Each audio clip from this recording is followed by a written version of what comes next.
आजचा विषय खूप सोपा आहे बरं का, एकदम स्वादिष्ट. हक्का हक्का हक्का नूडल्स 15 मिनिटात बनतो. चला तर मग बनवूया.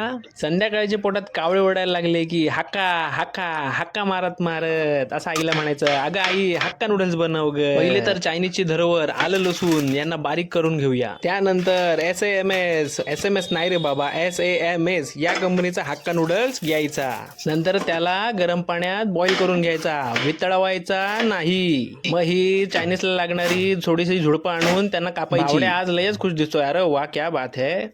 नूडल्स शिजून झाल्यानंतर त्याला एका बाउलमध्ये काढून घेऊ. त्यानंतर एका पॅनमध्ये तेल घालू, आलं लसूणचे तुकडे घालू, कापलेली सर्व झुडपे घालू जे चायनीजला लागतात. त्यानंतर 10-15 प्रकारचे सॉसेस घालू, बॉईल केलेले नूडल्स घालू, त्याला चवीपुरतं थोडंसं मीठ टाकू, वरून थोडेसे कांदापात घालू आणि SAMS या कंपनीने दिलेलं मसाला, अरे काय माहिती काय आहे ते, पण टाकलं वरती आणि लय भारी लागतं रे, लय भारी.